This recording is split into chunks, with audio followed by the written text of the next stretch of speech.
안녕하십니까. 경제와 정의를 다잡는 홍반장 KBS 기자 홍상훈입니다.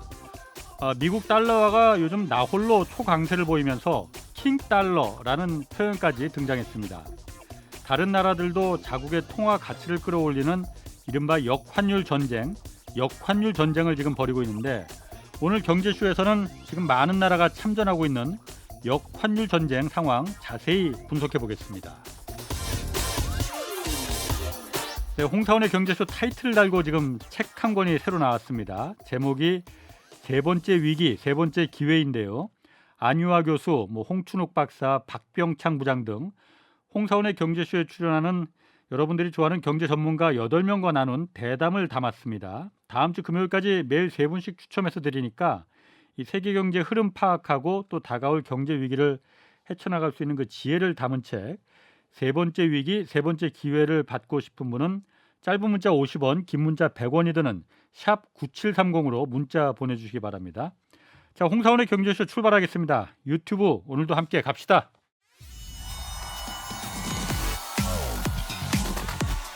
대한민국 경제 오디션 메가 경제스타 K. 여러분, 경제가 어려워서 힘드시죠? 그래서 준비했습니다.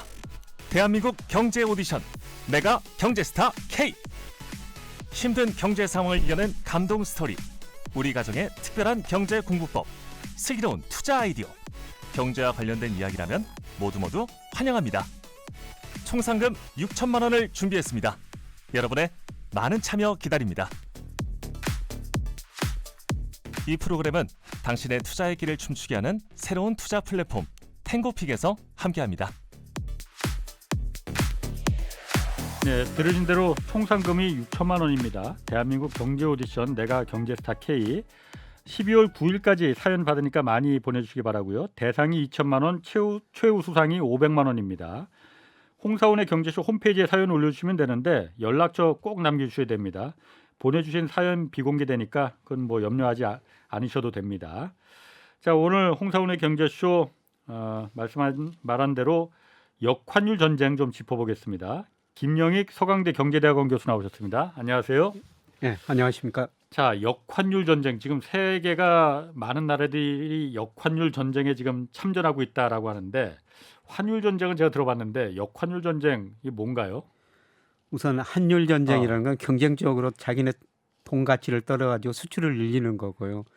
역환율 전쟁은 그 반대라고 보시면 됩니다. 먼저 그러니까 그동안 돈 가치를 떨어뜨려서 수출 경쟁력을 늘린다는 거는, 예, 그러니까 우리 원달러에서 원화 가치가 떨어지면은 예, 수출하는데 더 유리하다 이거죠. 예. 그래서 그동안 경쟁적으로 전 세계가 선진국 중심으로 돈을 풀어가지고 예. 자기네 돈 가치를 떨어뜨려가지고 수출을 늘리려고 그랬거든요. 예. 예, 그러다 보니까 전 세계 물가가 너무 많이 오르고 있어요. 그러니까 물가가 오르니까 이제 물가를 잡기 위해서 예. 금리를 조이고 돈을 줄여가면서 자기네 통화 가치를 올리려고 그러죠. 올리면은 수입하는 물가가 수입 물가가 낮아지니까. 떨어지니까. 그래서 물가를 잡으려고 예. 이제 미국부터 역환율 전쟁을 지금 하고 있는 것입니다. 오히려 그러니까 옛날에는 수출을 많이 하려고 예, 수출을 환율이 원화 가치가 떨어지면은 예를 들어서 미국에 10만 원에 팔 수 있던 10만 원에서 미국 사람들이 핸드폰을 살 수 있었는데 예. 그게 한 8만 원에 살 수 있게 되니까 예, 예. 수출이 잘 된다 이거죠. 예, 그렇습니다. 그런데 지금은 수출이 문제가 아니고 물가가 문제. 물가가 지금 다 죽게 생겼으니까 예, 예. 물가 잡기 위해서 오히려 자국의 통화 가치를, 돈 가치를 높인다. 예, 그럼 수입 물가가 떨어지니까 예, 거꾸로 됐네 그러면은요. 예, 거꾸로 됐습니다. 불과 몇 년 사이.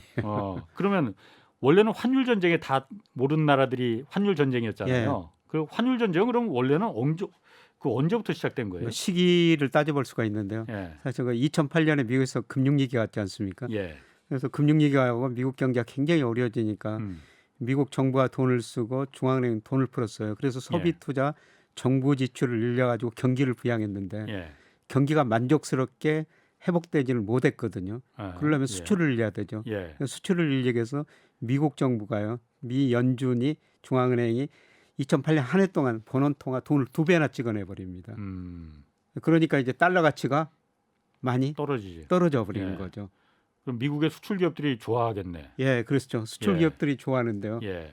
문제는 다른 나라 기업들이 이제 어려워지기 시작하는 거죠. 달러 가치가 떨어지니까요. 예. 특히 이 당시 엔화 가치가 굉장히 많이 올라 버렸어요. 예. 엔달러 환율이 미국이 돈을 풀기 전에는 123엔이었거든요. 예. 그런데 2011년 가니까 77엔까지 떨어져 버려요. 무려 37%나 일본 돈 가치가 올라 버리죠. 지금은 엔저라서 막 고민인데 예. 고생인 뭐 고민도 아니고 의도한 거니까 일본 정부가 예. 그때는 오히려 엔화 가치가 높았군요. 예. 엔 가치가 올라 보니까 일본이란 나라가 디플레이션 압력이 심한 나라인데 자기네 예. 돈 가치가 오르니까 수입 물가가 떨어져 가지고 예. 물가가 더 떨어지죠. 그렇겠네. 그래서 예. 어쩔 수 없이 2012년, 2013년 가 가지고 아베노믹스라고 해 가지고요. 아베노믹스 핵심이 그거예요. 물가 2%될 때까지 예. 무한정 돈을 풀어보자. 예.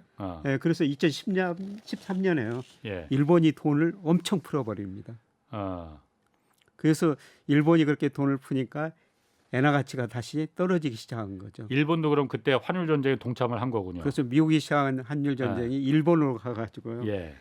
그러니까 일본이 그렇게 돈 푸니까 이제 아. 엔화 가치가 2015년 말에는 124엔으로 다시 123엔에서 77엔까지 떨어졌다가 124엔으로 다시 원위치를 해버립니다. 예. 그때부터 엔저가 뭐 일본 정부가 아베노믹스가 의도한 거니까. 그렇죠. 예. 그 다음에 이제 유럽 중앙은행이에요. 유럽으로 번졌군요. 예. 유럽 중앙은행은 처음에는 참았어요. 2014년 상반기까지는. 예. 왜냐하면 독일 때문입니다. 독일이 1924년에 물가가 1억 200만 %는 올라버리거든요. 그러니까 1차 대전 끝나고 1차 대전 준비하면서 돈 풀었죠. 예. 1차 대전 하면서 공장이 많이 파괴되니까 돈은 많이 풀어놨는데 예. 상품을 생산 못하니까 1억 200만 % 올라버렸거든요. 예. 그때 다양한 뭐 일화가 있죠. 예를 들어서 기업들은 월급이 아니라 1급을 줬어요. 1급도 오전에 주고 오후에도 줬습니다. 하루 종일 물가가 오르니까. 일부 가정주부들은 돈을 태워줘 밥을 지어 먹었다. 예. 사람들이 택시를 못 탔다는 겁니다. 출발지에서 목적지 가는 사이에 돈이 택시금이 올라버리니까. 예. 그래서 독일 사람들은 인플레이션 트라우마에 갇힌 사람들이다. 유럽 중에서 제일 영향력이 큰 게 독일 아닙니까? 그러게. 예. 독일 때문에 돈을 못 푼 거예요. 다른 유럽 국가들은 이제 우리도 환율 전쟁에 동참해야 된다. 예. 그래서 돈을 풀어야 된다. 그 유로화 가치를 떨어뜨리기 위해서. 예. 그런데 독일이 옛날 1차 대전 때 그 트라우마가 있으니 예. 안 된다 이렇게 반대를 했다 이거죠. 그렇죠.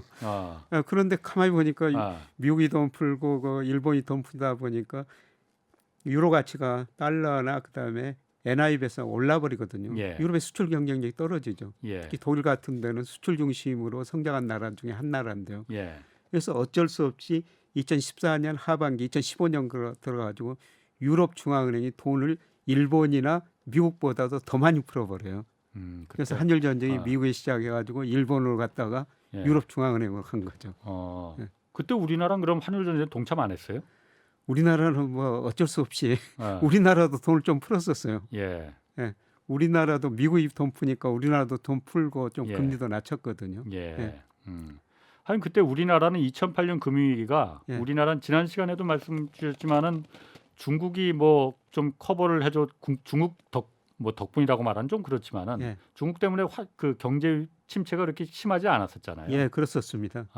예, 그때 뭐 2008년, 2009년 미국에서 글로벌 금융위기가 오고 2009년 예. 세계 경제가 처음으로 IMF가 1980년부터 세계 경제 성장을 발표하는데요. 예. 2009년 처음으로 1980년 이후로 마이너스 성장한 겁니다. 마이너스 예. 폭은 크지 않았어요. 마이너스 예. 0.1이었거든요. 예. 근데 세계 경제가 0.1% 1980년 이후로 처음으로 마이너스 성장하는데 중국 경제는 2009년 9%, 2010년 10%는 성장해 버려요. 예. 중국이 그렇게 성장하니까 우리는 중국으로 중간재, 뭐 소비재 이런 걸 많이 수출하면서 그렇죠. 예. 뭐 2009년 우리 경제는 상대적으로 다른 양호했다 나라보다 이거죠. 뭐 위기 글로벌 금융위기의 타격이 상대적으로 적었었죠. 어. 물론 그때 환율은 또 많이 올라 버렸어요. 그렇죠. 환율이 한 그때 1,400 1,500원이 원까지 넘어 버렸거든요. 1,500원까지 올라갔습니다. 예, 1,530원까지 갔었어요. 그때도 굉장히 많이 올랐군요. 예, 그때 많이 올랐었습니다. 지금보다도 훨씬 올랐네 그러면. 훨씬 올랐어요. 그럼 그때에 비하면은 지금 환율은 그렇게 뭐 양호한 편이네요 그러면은. 예.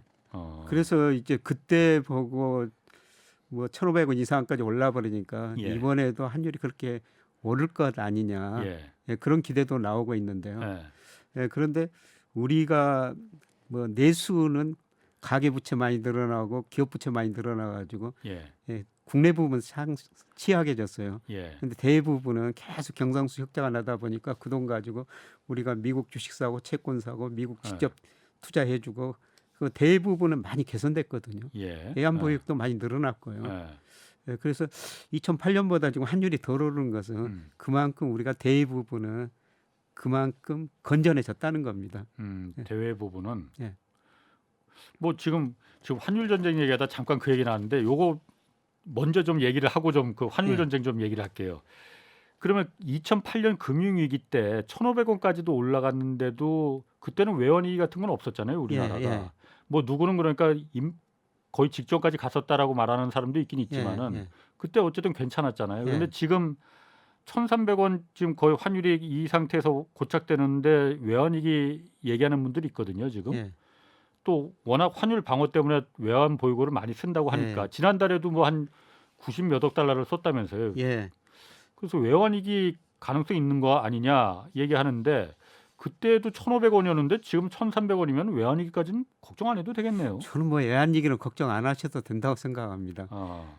뭐 환율 말씀드린 것처럼 예. 작년 그 8월보다 한 외환보유액이 예. 6월 보니까 4,338억 달러 정도 돼가지고요. 예. 한 300억 달러 정도는 줄어들기는 줄어들었어요. 예. 그런데 적정 애완 보유액이 얼마냐?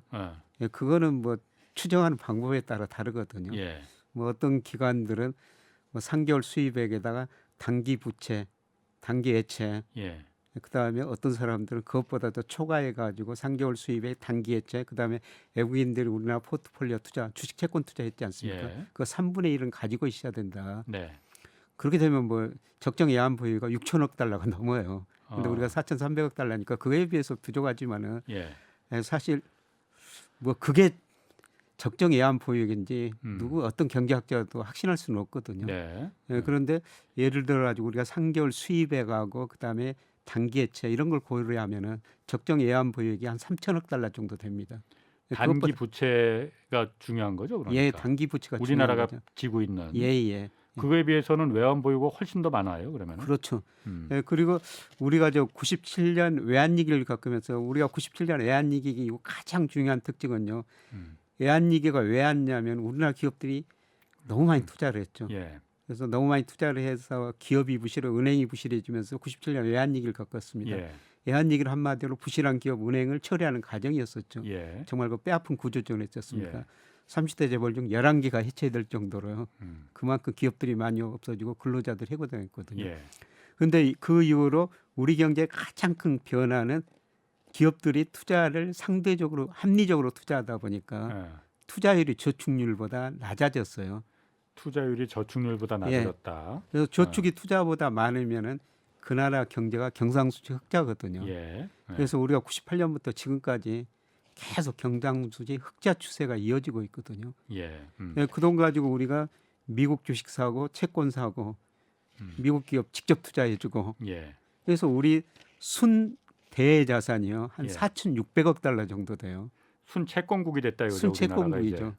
그게 미국 같은 데는 물론 그 기축통화라 문제가 없습니다만은 올 1분기 보니까 18조 3천억 달러 순채무국이에요. 예. 대부채가 18조 3천억 달러 되는데요. 예. 미국은 그거를 뭐 외국인들이 미국 주식 채권 사주고 견디고 외국인들이 미국 기업 뭐 직접 투자하고 견디거든요. 근데 우리나라는 뭐 4,600억 달러 정도 지금 순채권국이거든요.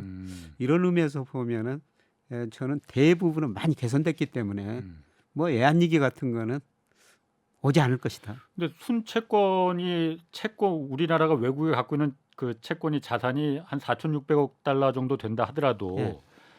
그게 우리가 뭐 급하게 정말 급할 때 예. 은행에서 뺏쓰듯이 당장 현금화할 수 있는 돈은 아니잖아요. 예, 그렇죠. 그 중에 일부는 해외 주식 채권이니까. 예를 들어서 뭐 그거는 거의 뺄 수도 유동성, 있겠지만, 우리가 지금 예를 들어서 미 재무부 통계에 따르면 한국은행은 발표 안 합니다. 예. 미 재무부 통계에 보니까 한 1,200억 달러 예. 미국 국채를 보유하고 있어요. 예. 미 국채는 유동성이 굉장히 좋은 자산 아닙니까? 예. 그거 팔면 되죠. 그건 금방 팔 수 있으니까. 예, 그거는 그냥 팔면 되니까요. 1,200억 달러면 그건 굉장히 많긴 많네요. 네, 많습니다. 그건 예를 들어서 우리나라가 외환이 좀 고갈될 것 같다 그러면은 예. 금방 그거 팔아서 그냥 대응하면 될 수는 있겠군요. 예, 그렇습니다. 그래서 대부분은 상당히 개선됐기 때문에 예. 저는 외환위기까지는 안 온다. 아, 예, 그래서 지금 환율이 뭐 우리 경제 어렵다고 그러지만 환율이 예. 한 1,320원에서 지금 멈추고 있지 않습니까? 예. 물론 여기서 더 오를 수는 있어요. 예. 더 오를 수는 있는데 저는 뭐 환율이 여기서 급등할 가능성 상당히 낮다고 보고 있거든요. 오히려 시간이 갈수록 더 떨어질 거라 보고 있어요. 그런데 그러면은 저는 우리나라가 미국 국채를 그렇게 1,200억 달러 정도씩이나 갖고 있으면은 꽤 큰 양이잖아요. 예. 그리고 그게 금방 현금화할 수 있는 유동성이 금방 될 수 있는 돈이고. 예. 그럼 그렇게 우리나라가 미국하고 그렇게 뭐 통화 스와프 한때 지난번에 옐런 재무장관 왔을 때도 그거 예. 해야 된다고 막 예. 그 난리를 쳤었잖아요. 결국 뭐 된 것도 없지만은 예. 뭐 통화 스와프 같은 게 있나? 물론 미국이 해줄 것도 아니지만은 그 생각이 통화 수업 드네요. 한다면 아마 심리적 외환 시장에 심리적 효과는 있을 겁니다. 심리적 효과. 예. 근데 그러니까, 저는 지금 우리가 그 정도 위험한 상황도 아니고요. 예. 오히려 통화 수합을 하면은 예. 외국인들 눈에 일부 외국인 눈에는 야, 한국이 저렇게 위험한가? 그런 시각도 가질 수가 있어요. 예. 뭐 저는 지금 할 필요 없다고 생각하고 있거든요. 음. 좀 환율이 좀 오르니까 예. 뭐 미국과 좀 통화 수합이라도 해야 되지 않느냐. 예. 예, 그런 거 주장도 나오고 있습니다만 예. 오히려 통화 수합을 하면은 일부 외국인한테는 한국이 위험한 상황에 빠져 있구나. 그러게. 예, 그런 생각도 할 수가 있을 것 같습니다. 그러니까 뭐 지금 주변에 그 IMF 때도 그랬지만은 수많은 그 국제 투기 자본 헤지 펀드들이 예, 군침 흘리면서 이번엔 어느 나라를 좀 타겟으로 아까 좀 보고 있을 거 아니에요. 예, 그런 게 잘못된 시그널이 될 수도 있겠군요. 잘못하면. 예. 근데 음. 제가 이번 달 3분기는 주가가 좀 오른다고 좀 말씀을 드렸는데요. 예. 예, 그거는 결국 뭐냐면은 제가 평가하면은 물론 단기적입니다. 예. 우리 코스피도 한 14% 정도 제가 보는 일평균 수출금액이 저평가됐고요. 예. 환율도 제가 적정 수준 추정하면 1,250원 정도 나오거든요. 근데 1,300원이 넘었었으니까 환율도 저평가된 거죠. 예. 그래서 저같이 생각하는 일부 외국인들이 예. 사실 6월까지는 우리 코스피 시장에서 외국인들 우리 주식을 16조 정도 순매도를 했어요. 근데 이달 들어가지고 한 1조 6천억 예. 이상 지금 매수를 하고 있거든요. 예. 예. 저같이 생각하는 사람도 있다는 거죠. 한국 주가 저평가됐다, 한국 원화 가치도 저평가됐다, 한국 주식에서 하면은 예. 한 차익도 누릴 수 있고 주식 시세 차익도 누릴 수가 있구나. 예. 그렇게 생각하는 일부 외국인이 저는 지금 들어오고 있다고 생각하고 있습니다. 그러니까 지금 외국인들이 들어오는 게 한국의 환율이나 예, 주식시장도 마찬가지고 저평가돼 있을 가능성이 크다라고 예, 보고 예. 있는 거라 이거죠. 예, 그렇습니다. 자, 그러면 다시 이제 환율 전쟁으로 아까 거기 갔다가 지금 잠깐 빠졌는데 제가 원래 좀 자주 좀 이렇게 빠집니다 원래. 다시 원래로 가서 이 환율 전쟁 얘기하다가 그랬잖아요. 예, 환율 전쟁 돈 서로 그냥 각 나라들이 자기네 수출 기업들 수출하려고 돈 풀어서 자국 통화 가치를 끌어내린 거잖아요. 예, 예. 근데 2020년 이제 코로나 막 터졌을 때 예. 그때 돈 엄청 풀었잖아요. 예. 모든 나라에 다 풀었잖아요. 예. 그럼 그때 환율 전쟁 그럼 그게 일종의 기름을 부은 거 아니에요? 더 확 부어버린 거죠. 그렇겠네. 예, 그때 환율 돈을 더 많이 푼 거는요. 예. 가계 기업 부채가 과거보다 높아져 버렸거든요. 그래서 뭐 예. 금리를 내려도 소비 투자가 많이 안 늘어나니까 예. 수출을 늘리기 위해서 예. 2020년에 예. 정말 이제 더 센 환율 전쟁을 했죠. 특히 미국이 2020년 3월 6월 달에요. 3조 달러를 풀어버려요. 이 3조 달러 의미가 뭐냐면은 2008년 글로벌 금융위기를 겪으면서 한 5년 걸쳐서 3조 달러 못 풀었거든요. 조금 덜 풀었어요. 예. 그런데 2020년 3월 6월 사이에요. 예. 3조 달러 풀어버립니다. 예. 그리고 일본도 또 엄청 돈을 풀어버려요. 그렇지. 예. 이번에는 더 적극적으로 유럽 중앙은행이 돈을 더 많이 풀어버립니다. 예. 이렇게 돈을 많이 푸다 보니까 예. 이제 인플레가 나타날 수밖에 없죠. 예. 그래서 이제 경제가 큰 보면은 케인즈학 악파하고 통화론자라고 그러죠. 예, 쉽게 말씀드려 케인즈학 악파는 재정 지출을 중요하는 그렇죠. 사람들이고요. 국가가 역할을 해야 된다. 예, 통화론자들은 예를 들어서 그 밀턴 프리드만이라는 경제학자가 있는데 대표적으로 인플레이션이란 언제 어디서나 통화적 현상이다. 예. 돈 풀면 물가가 오른다는 겁니다. 네. 예, 그런데 2000년 이후로 돈을 그렇게 많이 풀었어도 전 세계 물가가 안정됐었거든요. 그래서 통화론자들이 목소리를 죽였어요. 예, 그런데 요새 좀 물가가 오르니까 거봐라. 음. 돈 푸니까 물가가 오르지 않느냐. 예. 그래서 통화론자들이 지금 목소리를 높이고 있습니다. 예. 그래서 결국 그렇게 돈을 많이 풀었더니 예. 지금 물가가 오르고 있거든요. 예. 그래서 얼마나 돈을 많이 풀었느냐. 특히 사실 어. 다른 선진국도 많이 돈을 풀었습니다. 미국이 돈을 너무 많이 풀었어요. 예. 흔히들 옛날 경제학 교과서에 나온 이야기입니다만은 그 피셔의 화폐 수량설이라고 있어요. 화폐 수량설. 예. 예, 그것 보면은 적정 통화 증가율은 소비자 물가 상승률 플러스 실질 GDP 성장률하고 같아야 된다. 대충 이런 이야기거든요. 네. 예, 근데 코로나를 거치면서요. 미국이 그 적정 통화 증가율보다 26%나 더 풀어버립니다. 그렇게 풀으니까 물가가 오를 수밖에 없죠. 예. 다른 나라도 그렇게 많이 돈을 푸니까 물가가 오를 수밖에 없어요. 그러니까 이제 물가가 오르니까 물가를 잡기 위해서 이제 금리를 올릴 수밖에 없는 거죠. 그때 돈 풀 때는 그러니까 2000년 뭐 2008년 그때 돈 풀 때도 물가가 안 올랐으니까 예. 뭐 그래서 그 자신감을 갖고 풀었을 것 같긴 한데 예, 그래도 그때보다 훨씬 더 많은 양을 푼 거잖아요. 그렇죠. 지금 오늘날과 같이 이렇게 인플레가 올 거라고 그때는 생각 못했을까요? 그러면 생각 못했죠. 못해서 그렇게 예, 푼 거야? 그동안 지난 20년 동안 돈 풀어도 물가 안 올랐으니까요. 예. 그래서 대표적으로 파월 연준 의장이 작년 3분기 이전까지만 해도 야 그때 인플레가 사실 일어나기 시작했거든요. 일시적이야 걱정하지 마. 그랬죠. 계속. 그런 이야기를 예, 했거든요. 예. 예측을 못한 거죠. 예. 근데 사실 세계가 지금 이렇게 진통을 겪는 거는요.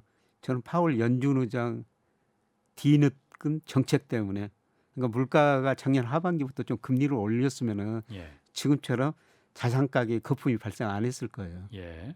예, 그런데 뒤늦게서야 지금 물가가 오르니까 예, 이제 물가 걱정하면서 예. 예, 금리를 가감히 인상하고 그러니까 자산 가격 거품이 덜 발생하게 막았어야 되는데 금리를 너무 늦게 올리고 돈을 더 풀다 보니까 예. 지금 모든 자산 가격 거품이 발생했고 지금 대신 또 금리를 그렇게 또 빨리 올리다 보니까 더 심각한 진통이 지금 오고 있는 것이죠. 그럼 그렇게 급속하게 그 환율 전쟁을 가속화시키 기름을 부었더니 그 결과로 나타난 게 지금의 오늘날의 살인적인 인플레, 물가 예. 상승이더라. 그래서 미국 물가가 지난 6월에 6.1%, 예. 유로 물가도 8.6%예요. 예. 97년에 아마 유로가 생겼을 텐데요. 그 이후로 유로 물가도 최고치거든요. 예. 뭐 우리나라는 그보다 더 낮지만 6.1% 6월. 우리나라도 2008년 글로벌 금융위기 가장 높은 수준이거든요. 예. 지금 전 세계가 예, 지난 거 특히 미국은 41년 만에 최고치예요. 예. 그렇게 물가가 오르니까 어. 이제 뒷북치고 있는 거죠. 그럼 그게 다 파월 때문이에요? 파월 역할이 저는 굉장히 컸다고 보고 있습니다. 먼저 좀 올렸어야 했는데. 예. 그러면은 지금 어쨌든 미국인들도 예. 지금 물가 그 오르는 것 때문에 고통이 크잖아요. 그렇죠. 미국 사람들도 그럼 이게 다 파월 때문이야라고 생각하고 있습니까? 미국 사람들도 그런데 미국 사람들은 우리보다 경제 공부를 덜 하는 것 같더라고요. 사실 저 우리나라 여러 거 유튜브 예. 방송 보면은 예. 오늘 뭐 언제 FMC가 열린다. 예. 우리가 정말 미국을 미국 사람보다 더 많이 알고 있는 것 같아요. 그런데 미국 사람들 만나 보면은 예. 그 연방기금리니 그거 아는 사람들이 그렇게 많지 않더라고요. 그러니까 체감하는 저 모기지금리 예. 이게 올랐구나 떨어졌구나 뭐 이런 정도만 이야기하지. 예. 연방기금금리 그거에 대해서는 별로 이야기를 하는데 우리가 미국 사람들보다 더 많이 공부하고 있는 것 같습니다. 참, 이 모든 이 고통의 시작이 미국 그리고 미국에서도 파월 연준 의장이 조금만 좀 똑똑했다면 그리고 현명했다면은 예. 어쩌면 그 고통이 조금 더 그 좀 약할 수는 있었는데 예. 그분이 좀 잘했었어야 되는데 미국 사람들은 정작 모르는군요. 잘. 예. 근데 그분이요 지금은 물가를 제가 생각하기에는 지나치게 또 걱정하시는 것 같아요. 지나치게? 예. 물가가 제가 가장 그 우선이라면서요. 아니 물가가 제가 보기에는 7월부터 예. 미국 물가 상승률이 저는 낮아질 거라 보고 있거든요. 예. 뭐 지금 소비가 위축되고 원자재 예. 가격이 떨어지고 아마 물가 상승률이 낮아지는데 그동안 틀렸기 때문에 예. 지금 물가 상승률에 대해서 너무 좀 겁먹고 있지 않느냐. 너무 과민 반응이다. 예, 과민 반응. 그래서 이제 금리 이렇게 올리면 저는 내년에 심각한 미국 경제 침체에 빠지리라고 생각하고 있거든요. 예. 금리라는 게 시차를 두고 소비 투자에 영향을 미쳐요. 예. 당장 예. 미치는 게 아니라 예. 보통 우리나라 제가 미국 분석해 보면은 한 2분기 정도 시차를 미치고 경제 활동에 가장 큰 영향을 미치거든요. 예. 지금 이렇게 금리를 많이 올리면은 내년에 심각한 경기 침체라는 거죠. 예. 그래서 지금 그러다 보니까 지금 환율 전쟁에서 지금 이제 역환율 전쟁으로 다시 뒤바뀌었다는 거잖아요. 예. 역환율 전쟁은 물가가 너무 오르니까 물가 내리려면은 환율로 이거 할 수밖에 없다. 그렇죠. 이거잖아요. 그 자기네 통화 가치를 올리려면은 예. 금리를 우선 올려야 되죠. 예. 이게 돈이라는 게 눈이 있어가지고 수익률 높은 데로 이동한다고 그러지 예. 않습니까? 예. 그래서 미국이 그동안 금리를 올리니까 미국으로 돈이 몰려들면서 예. 달러 가치가 지금 굉장히 큰 강세를 보이고 있지 않습니까? 예. 달러 가치가 오르니까 미국 수입업자 입장에서는 수입을 싸게 할 수가 있으니까 예. 수입 물가, 생산자 물가, 생산 소비자 물가 이렇게 연이어서 물가 안정을 초래할 수가 있거든요. 예. 그래서 물가를 잡기 위해서 이제 역환율 전쟁, 어. 돈을 줄여가지고 금리를 올리면서 자기네 통화 가치를 올리고 있는 것이요. 그래서 지금 달러 가치가 강세예요. 예. 수입 물가를 좀 그러니까 싸게 하기 위해서. 예, 그렇습니다. 아. 그런데 요새 유로 가치도 떨어지고 유로 물가도 뭐 지난 6월에 8.6%로 유로 통화 비율 가장 높은 수준 유지하고 있거든요. 예. 유로 경제 별로 안 좋습니다. 예. 특히 이탈리아 경제 굉장히 안 좋거든요. 예. 이탈리아 정부 부채가 GDP 대 160%가 높아요. 예. 그다음에 정치적으로도 굉장히 불안한 나라거든요. 예. 그럼에도 불구하고 유럽 중앙은행이 이번에 빅스텝이라고 금리 0.50% 포인트 올렸거든요. 예. 유럽 중앙은행이 이제 물가를 잡기 위해서 자기네도 한일 전쟁에 가담하고 있는 것이죠. 유럽이. 예. 근데 유럽 같은 경우에는 예. 먼저 말씀해 보십시오. 예. 예. 예, 그래서 유로 가치가 최근 거의 뭐 페러티라 1대1로 가다가 그렇죠. 다시 1.02 예. 유로 가치가 좀 오르고 있거든요. 예. 예. 근데 그래서- 유럽 같은 경우에는 예. 유로는 한 나라가 아니잖아요. 예. 뭐 독일이나 프랑스 같은 좀 사정이 괜찮은 나라도 있고 제조업이 발달해서 견딜 수 있는 나라도 예. 있고 예. 말씀하신 이탈리아나 뭐 그리스, 예. 남유럽 예. 재정이 좀 부실한 나라도 있고 예. 여러 가지 지금 조건들이 다 다르잖아요. 예. 그럼 금리를 만약 올리면은 예. 독일이나 이런 나라들이야 견딜 수 있겠지만은 이탈리아나 이런 데는 견딜 수가 있겠느냐. 굉장히 어렵죠. 그러니까 거기는 일단 국채를 발행해도 예. 그 국채를 누가 사겠습니까? 그래서 유럽 중앙은행이 이번에 금리 인상하면서 예. 그런 어려운 나라 국채는 사주겠다 이렇게 동시에 발표를 했거든요. 아니 사주겠다는 거는 경기를 그 돈을 풀겠다는 거나 마찬가지잖아요. 예, 돈을 풀겠다. 그러니까 논리에 좀 안 맞는 이야기인데요. 정반대잖아 그러면. 예. 예. 그래도 이탈리아, 그리스 같은 나라를 좀 심리적으로 안정시키기 위해서 예. 진짜 사줄지 안 사줄지는 좀 지켜봐야 되는데요. 예. 금리를 올리면서 동시에 그 이야기를 했거든요. 예.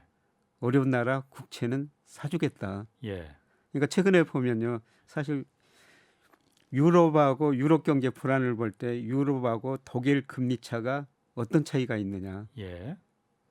아니 이탈리아하고 독일 금리 차 이게 계속 확대되고 있거든요. 당연히 그것도- 그렇겠지. 예. 지금 이탈리아 당연히 경제는 그럴 수밖에 어렵다는 없습니다. 것입니다. 그래서 사실 저는 유로 경제를 보면서 예. 유로가 통합되기 위해서는 최종적으로 재정 통합까지 가야 되거든요. 미 합중국처럼 뭐 군사 동맹, 뭐 재정 동맹, 뭐 동일한 그 국가 재정으로 가야 돼요. 그게 가능합니까? 언어가 다르고 인종이 다른데. 근데 최종적으로 목적이 그거 하자고 유럽 국가를 만든 거거든요. 아, 근데 지금 단일 통화만 사용하고 있죠. 예. 근데 단일 통화만 사용하다 보니까 문제가 발생하고 있죠. 예를 들어서 지금 독일하고 그리스라 예. 두 나라가 노동 생산성 국가 경쟁력이 정말 다른 나라거든요. 예. 근데 독일하고 그리스하고 단일 유로화를 쓰고 있어요. 그렇죠. 독일은 굉장히 유로화, 유럽. 예를 들어서 어. 독일이 마르카를 가지고 있으면 독일 경제는 상대적으로 좋으니까 예. 마르카 가치가 뭐 다른 유로보다도 더 셌을 거예요. 예. 예, 그런데 독일이 그 유로화를 쓰다 보니까 유로 가치가 상대적으로 싸니까 독일은 수출 경쟁력이 좋죠. 그렇지. 예, 그렇죠. 근데 그리스는 지금 예를 들어서 그리스가 옛날 그 드라크마 했었거든요. 예, 예. 예, 제가 코로나 그 화폐가, 직전에 예. 그리스 여행을 한번 간 적이 있었어요. 그때 그 생각을 했었어요. 예, 그리스가 드라크마를 썼다면 예. 드라크마 가치가 굉장히 떨어져 있었고 제가 그리스 여행을 싸게 했을 텐데 지금 유로 때문에 유로니까. 제가 그리스 여행을 비싸게 하고 있구나. 예. 그리스 같은 데는 지금 유로 때문에 상대적으로 손해를 보고 있죠. 예.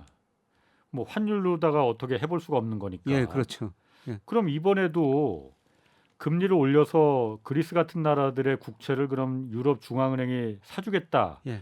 어쩔 수가 없으니까 그게 경기 부양이지만은 예. 경기 완화지만은 완화적인 정책을 그 남유럽한테는 해주겠다라고 하면은 누군가는 그 손해를 받아야 될 거 아니에요. 예. 그 독일밖에 없는 거 예, 아니에요. 독일이 부담을 해야 그럼 되죠. 입이 이만큼 나올 것 같은데 독일은. 그래도 뭐 같이 유로 하자고 그랬으니까 예. 독일이 뭐 어느 정도 양보를 해야 되는 거죠. 예, 그런데 사실 저 뭐 2000 제가 8년 무렵이라고 생각되는데요. 예. 그 독일 그때 메르켈 총리 시절이었었죠. 예. 예, 메르켈 총리가요. 영국의 이코노미스트에서 비밀 문서가 공개됐었는데 예, 그리스를 유로존에서 탈퇴시킬 것인가, 그리스 뭐 포르투갈까지 5개 국가를 탈퇴시킬 것인가 그 논의가 있었대요. 논의가 하고요. 예. 독일이 다 비용을 자기들이 얼마나 대야기했다. 메르켈 총리가 좀 물리학 박사시더라고요. 동독에서 예. 동독 출신이에요 메르켈. 그래서 예, 계산을 잘 했을 거라 보고 다 계산해놨어요. 저쪽 못 사는 나라들 탈퇴시키는데 탈퇴시키고 드는 그 비용을 비용을 독일이 해겠다. 자기들이 되겠다. 예, 그렇게 했는데 그해 그 유로가 노벨 평화상을 받아버리거든요. 노벨 평화상을 왜 받았냐면 전쟁 않고 살았다는 거죠. 사실 그 정치적으로 유로를 만드는 가장 중요한 이유가 1차 세계전을 거치면서 자기들끼리 싸워서 4,300만 명 정도 죽었대요. 예. 전쟁 않고 살았다고 노벨 평화상을 받은 거거든요. 그 노벨 평화상 받고 메르켈 총리가 그 일을 못하고 넘어가 버렸죠. 이번에는 그러면은 이번에 또 그 얘기 나올 것 같은데요. 그러면은 또 경제가 어려워지면요. 예. 저는 내년에 뭐 세계 경제 어려워질 것이라 이런 말씀을 많이 드렸습니다. 예. 경제가 어려워지면은 또 그리스 같은 나라, 이탈리아 같은 나라 재정 이익이 또 분명히 그렉시트란 단어가 나오리라고 생각해요. 예. 그러면 독일은 또 고민하겠죠. 예. 그럼 이게 유로존이 그래서 제가 이걸 왜 자꾸 물어보냐면은 이 금리 인상을 못 견디고 유로존이 깨질 것이다 이렇게 전망하는 분들도 있거든요. 예. 그 가능성도 있는 겁니까? 예, 저는 그러면? 그 가능성도 있다고 생각하고 있습니다. 옛날로 돌아가자. 예. 그냥 우리 독일은 마르크 쓰고 아니면 독일 잘 사는 나라들만 그냥 유로 쓰고 예. 못 사는 나라들은 드라크마화 그냥 니들 쓰고 예, 자기네 옛날로 돌아가자. 그냥 돌아가라. 예. 안 껴준다. 예. 그게 그 옛날 그 아까 말씀드린 메르켈 총리 아니었었거든요. 예. 그럴 수 있다고 생각. 지금 너무나 저 국가 경쟁력, 노동 생산성 차이가 많이 나거든요. 제가 보기에는 함께 갈 수 없는 나라들이에요. 참 그러면은 이 환율이란 게 이게 상대적인 거잖아요. 예. 지금 그래서 역환율 전쟁이라는 게 물가가 모든 나라가 지금 다 물가가 뛰니까 예. 미국도 그러니까 지금 그래서 그 달러 가치를 계속 높여서 예. 이 수입 물가를 예. 좀 싸게 해야만이 미국 물가가 낮아지겠다 해서 달러 가치를 높이려고 하는 거고 예. 유럽도 지금 그렇고 한국도 지금 뭐 그러고 싶어 하는 거고 예. 모든 나라 환율이 다 모든 나라의 통화 가치가 다 올라갈 수는 없는 거 아니에요. 이거 예. 달러하고 비교하는 거잖아요. 예. 그러려면 달러 가치가 떨어져야 되는 거잖아요. 예. 다른 나라가 가치가 올라가려면 예. 다 같이 올라갈 수는 없는 거잖아요. 그렇죠. 다 같이 통화 가치가 올라갈 수가 없죠. 그러니까 예. 근데 그러면은- 문제는 뭐냐면은 이런 환율 경쟁하는 과정에서 모든 나라가 금리를 경쟁적으로 올리거든요. 예. 그럼 금리를 올리면 결국은 뭐가 되겠습니까? 경기 침체일 수밖에 없죠. 예. 지금 세계 경제 문제가 2008년, 2020년 경제기를 극복하기 위해서 돈을 많이 풀었기 때문에 각 경제 주체 부채가 엄청나게 많아졌거든요. 예. 그다음에 모든 자산가에 거품이 발생했다. 그만큼 예. 자산가에 거품이 발생한 거예요. 예. 근데 역한율전 때문에 각 나라들이 금리를 올리면은 예. 부채 문제 털어지고 그다음에 자산가의 거품 붕괴되면서 예. 심각한 경기 침체가 올 수밖에 없죠. 예. 그래서 저는 음. 한마디로 역한율 전쟁의 결과는 전 세계적인 경기 침체다. 서로 자국 내 물가 상승률 잡으려고 예. 수입 물가 낮추려고 역환율 전쟁하다 보면은 예. 그 결과로 다 같이 죽는 경기 침체가 온다. 예. 그래서 그동안 한율 전쟁을 하면서 돈을 풀어가지고 금리를 낮췄기 때문에 예. 경제는 회복되고 그다음에 자산 가격도 많이 올랐거든요. 예. 근데 그 사이 이제 물가가 오르니까 역환율 전쟁을 하면서 금리를 올리니까 그동안 발생했던 부채 문제, 예. 자산가액 거품 문제 이게 터질 수밖에 없다는 거죠. 지금 자산가액 거품 터지고 있죠. 예. 채권 시장에서 먼저 터졌고요. 지금 예. 주식 시장에서 거품이 붕괴되고 있고 지금 미국 나스닥 지수가 고점에서 30% 이상 떨어졌습니다만 제가 보기에는 아직도 멉니다. 그러니까 대표적으로 저는 미국 전체 주식시장 시가총액이 명목 GDP에 비해서 얼마나 높은가 그걸 가지고 평가를 하는데요. 작년 4분기에 주식시장 시가총액이 GDP 대비 333%였어요. 2000년 IT 거품 붕괴 직전에 210%였고요. 예. 지난 22년 평균이 186%였거든요. 예. 근데 미국 주가가 떨어지면서 1분기에 작년 4분기에 333%에서 지금 310%로 1분기에 떨어졌더라고요. 310%도 과거 평균보다 훨씬 더 높은 거죠. 끝이 아니라는 겁니다. 그리고 더 중요한 거는 예. 금리를 올리면 올릴수록 집값도 떨어질 수밖에 없다는 거죠. 그렇죠. 예. 근데 우리 집값도 많이 올랐다고 그랬지만 제가 보기에는 미국 집값이 더 거품이에요. 예. 그 2013년 3월에 미국 주택 가격 20대 도시가 저점을 쳤더라고요. 예. 그래서 올 4월까지 보니까 무려 128%는 올랐어요. 예. 2000년에서 2006년까지 미국 집값이 한 2배 올라가지고 예. 집값이 많이 오르다 보니까 그 집을 담보로 대출한 돈 가지고 금융회사들이 다양한 파생 상품을 만들었는데 그게 2007년, 2008년 들어가지고 집값이 급락하니까 예. 금융위기 있었지 않습니까? 예. 예. 사실 그때보다 집값이 지금 더 많이 올랐어요. 더 빠른 속도로 오르고 있습니다. 그때보다도 예, 그때 2008년 금융위기가 처음 시작은 부동산 거품이 예. 터지면서 예, 생각지도 못했던 막 그 부실 채권들이 터져 나오면서 예. 발생한 거잖아요. 그렇죠. 그러니까 미국이 저는 내년에 미국 경제를 더 어렵게 보는 이유는요. 예. 2000년에는 미국 주식시장에서 1990년대 후반에 뭐 IT 거품이라고 주식시장에서 엄청난 거품이 발생했다 붕괴되면서 미국 경제가 2000년에 세계 GDP에서 차지하는 비중이 32%에서 2009년에 22%까지 떨어져 버리거든요. 예. 예, 그 뒤로 미국 경제가 좋아지면서 지금 다시 뭐 25%까지 올라와 있습니다만은 그리고 2006년 부동산 거품이 발생하면서 그게 붕괴되면서 위기를 겪었는데요. 예. 지금은 주식시장, 부동산 시장 같이 거품이 발생했고 예. 주식시장에서 거품이 붕괴되고 예. 지금은 부동산 시장에서 조만간 거품이 붕괴될 거라는 거죠. 그래서 2000년, 2008년보다 더 어려운 시기가 올 수도 있다는 겁니다.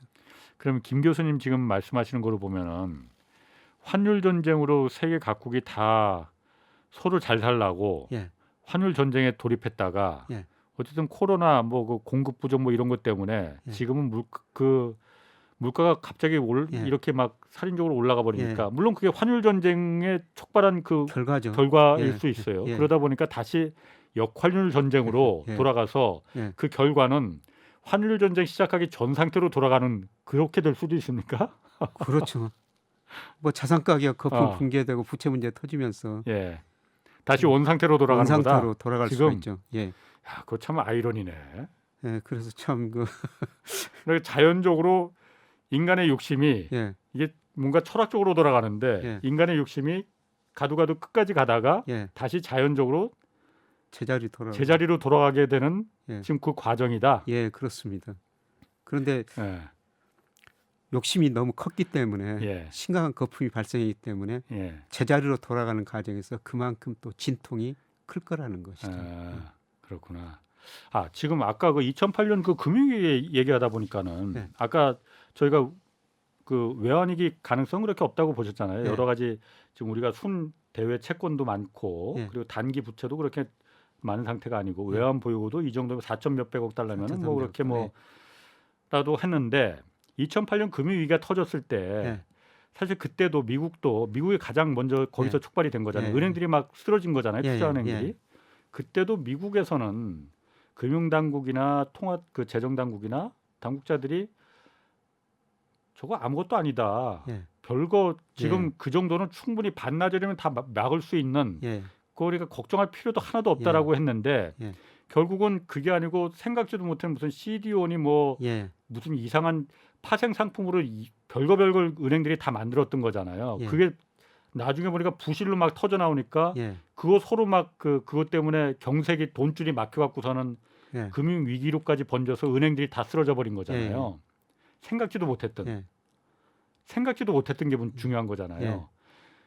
우리나라가 예. 이번에 어쨌든 우리나라 부채 가계 부채도 엄청나게 큰데 예. 생각지도 못했던 뭔가가 터져 나올 그럴 가능성 같은 거. 그래서 뭐 외환위기 뭐 이런 것까지 뭐 그런 거 가능성은 걱정 안 해도 되는 거예요? 뭐 생각지도 않은 문제가 제가 모르는 문제가 터지면은 그러니까. 뭐 그런 얘기가 올 수가 있죠. 예. 예, 그런데 예를 들어서 외환위기 때는 우리나라 대기업들이 부실해가지고 예. 수조 원씩 부실해졌지 않습니까? 예. 예, 그런데 지금 우리나라 상당히 많은 대기업은 굉장히 이익도 많이 내고 건실해졌거든요. 예. 우리 기업들이 가지고 있는 현금성 자산이 929조 원이에요. 예. 문제는 그 차별화라는 거죠. 음. 그러니까 중소기업들은 이자 보상 비율이 1 미만 기업이 42%입니다. 예. 예. 중소기업들은 많이 힘들어질 거예요.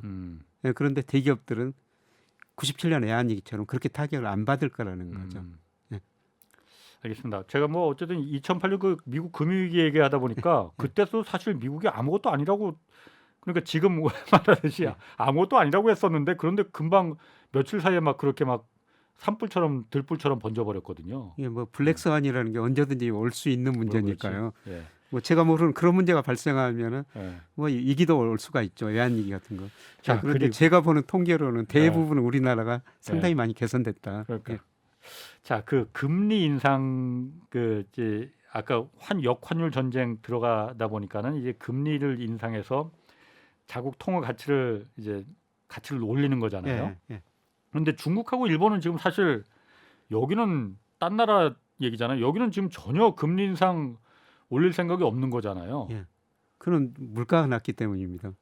예, 중국 소비자 물가가 6월 기준으로 보면 2.5%고요. 일본은 2.2%거든요. 예. 물론 이 일본 경제 성장률 비하면 2.2% 낮은 거고요. 예. 그런데 일본의 소원은 디플레이션 탈피하는 거예요. 그렇지. 예. 지금 물가가 오르니까 예.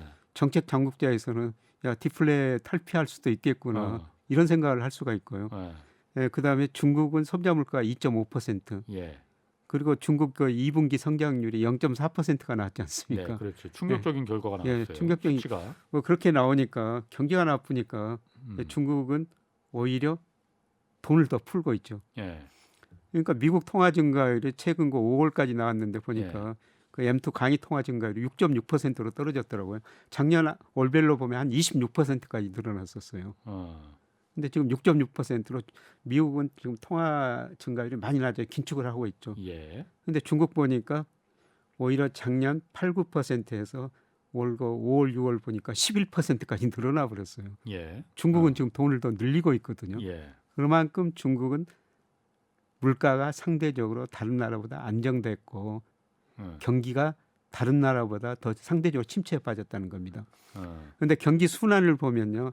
이번 경기 순환에서 정점이 제일 먼저 중국이에요. 큰 나라 중에서는. 예. 그 OECD가 각국의 선행지수 발표하는데요. 중국 경기 선행지수가 작년 2월이 정점이었거든요. 다른 나라는 보통 7월 전후가 정점이었었어요. 중국 경제가 제일 빨리 나빠지다 보니까 중국 물가가 상대적으로 안정적이고 경기도 지금이 더 빨리 나빠졌다는 거죠. 그런데 어떻게 생각하면 앞으로 회복될 때는 예. 중국이 빨리 회복될 거라는 겁니다. 먼저 앞서간다 이거예요. 먼저 중국이 앞서간다는 그러면은. 거죠. 이번 세계 경기 사이클에서. 왜냐하면 코로나를 제일 먼저 겪었기 때문에 예. 계속 지금 중국이 맨 앞자리에 있는 건가요? 그러면은? 예, 중국이 큰 나라 중에서 예. 제일 경기 순환상 제일 먼저 정점을 치고요. 예. 저는 조만간 제일 빨리 저점이 오리라고 보고 있어요. 제일 빨리 저점이 온다. 예.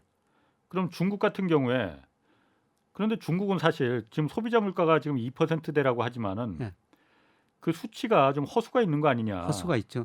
그 생산자 물가 지수는 굉장히 높거든요. 생산자 물가는 뭐 두 자릿수 9%죠. 그 공장에서 만드는 원가가 10,000원인데 예. 소비자 물가는 뭐 한 5,000원이라는 뭐 단적으로 비하면 예. 이런 거잖아요. 예. 근데 전가를 안 시킨다는 거잖아요. 정가를 이제 정부가 아마 못 시키게 할 것 같고요. 그러니까 중국 공산당이 그러니까 전가시키지 마라. 물가 올리면 안 된다. 예. 그냥 다 공장 기업들이 다 그 피해를 또 안아라. 부담해라. 어. 그러니까 기업 이익은 그만큼 줄어들 수밖에 없죠. 예. 예.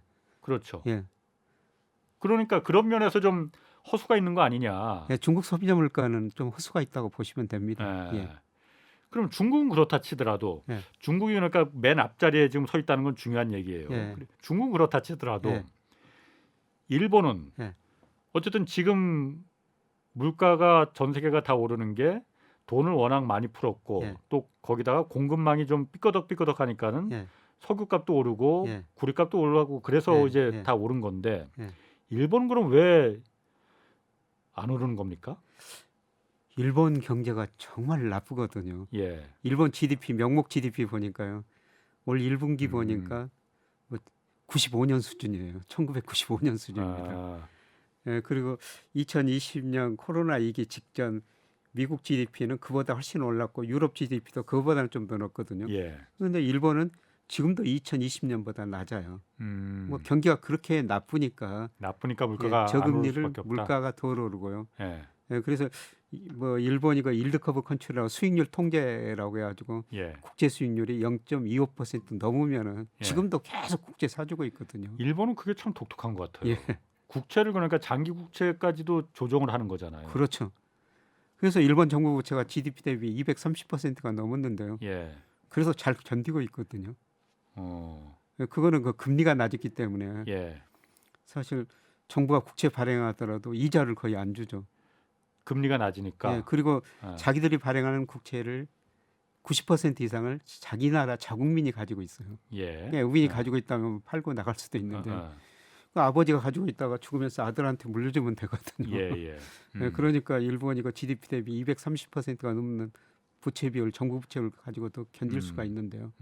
참 일본은 좀 우리가 생각할 수 없는 좀 희한한 나라죠. 예. 근데 만약 일본 물가가 예를 들어서 3, 4%, 5%까지 올라 버린다면요. 그러면 일본도 금리를 올릴 수밖에 없죠. 뭐 일본이 금리를 올리면요. 국채 수익률이 올라가면서 일본 정부가 그 이자 부담을 하려면은 예. 공무원 월급도 못 줄 그런 세상이 도래할 수도 있어요. 국채를 더 발행할 수도 없을 테고. 예, 국채를 발행할 수도 없고요. 어. 이자 줘야 되니까. 예. 그래서 이 경제학자들 특히 저도 일본이 이런 문제를 어떻게 해결할 것인가 예. 참 궁금하게 지켜보고 있죠. 어떻게 답은 없습니다. 그러니까 어떻게 저도 그 궁금해요. 지금도 일본 정부가 예산의 30%인가 예. 그 정도를 지금 일본 그 정부 빚이 워낙 많으니까 예, 예. 국채 부담 예. 그 발행한 게 워낙 많으니까 그 정도를 이자 갚는 데 쓴다고 하는데 예. 금리를 만약 조금이라도 올리면은 예. 이자 부담이 뭐 30%가 아니고 50%가 되면은 예. 나라가 쓸 돈이 없어지는 거잖아요. 나라 쓸 돈이 없어지는 거죠. 이 상태가 그럼 단기적으로 해결이 어떻게 일본은 할 거지? 뭐 그 생각이 방법이 있습니까? 계속 그냥 저성장, 그냥 그냥 계속 1%, 가난한 0% 성장하는 수밖에 없죠. 그냥 계속 가난한 상태로 예. 그냥 버틸 때까지 버티는 수밖에 없는 예, 거예요. 그럴 수밖에 없는 것 같아요. 그러다 보니까는 뭐 사실 일각에서는 뭐 이 얘기까지는 뭐 이게 맞는지 모르겠지만은 일본이 그야말로 지금의 상태를 뚫고 나갈 수 있는 방법은 뭐 어디서 전쟁이 터지는 것밖에 없다 뭐 이런 얘기도 있어요. 그래서 저는 좀 그게 걱정돼요. 아, 전 세계에서 미국 GDP 비중이 계속 낮아지고 미국 재정 여력이 축소되고 있지 않습니까? 예, 그래서 미국이 전 세계를 관리할 돈이 지금 줄어들고 있거든요. 예. 그래서 아시아 쪽에서는 일본을 밀어주고 있는 그런 아, 추세로 지금 가고 있는 것 같아요. 예. 네, 그래서 저는 그게 좀 걱정이 됩니다. 아시아에서 일본을 밀어주면은 미국이 밀어주면 그게 왜 걱정이 되시죠? 일본이 그 군사 강국을 다시 꿈꾼다는 것이죠. 아, 그래서 미국이 아. 아시아를 통제할 힘이 갈수록 그 재정 여력이 줄어드니까 아, 그걸 일본한테 계속 떠맡기려면은 아. 일본이 군사력을 그만큼 키울 수밖에 없다는 것입니다. 그 군사력이 커지면 그럼 딴 생각을 할 수도 있을 거다. 딴 생각을 할 수도 있을 것 일본이 같습니다. 지금 재정적으로 이렇게 어려우니 예, 알겠습니다. 오늘 아주 재밌었습니다. 그 지난번에 이어서 또 재밌는 얘기 잘 들었습니다. 김영익 서강대 경제대학원 교수 함께했습니다. 고맙습니다. 네, 고맙습니다. 이번 주말엔 경제쇼 플러스 대신에 대한민국 경제 오디션 내가 경제스타 K 방송됩니다. 그동안 여러분들이 보내주신 사연들 중에서 4개 부문 첫 번째 이제 월장원을 뽑습니다. 그래서 각각 상금 50만 원씩 드리는데 강방천 회장과 박대기 KBS 경제전문기자가 심사위원으로 출연하겠습니다. 자, 내일 오전 11시에 유튜브로 업로드되고 방송은 일요일 오후 5시에 됩니다. 자, 홍사원의 경제쇼였습니다.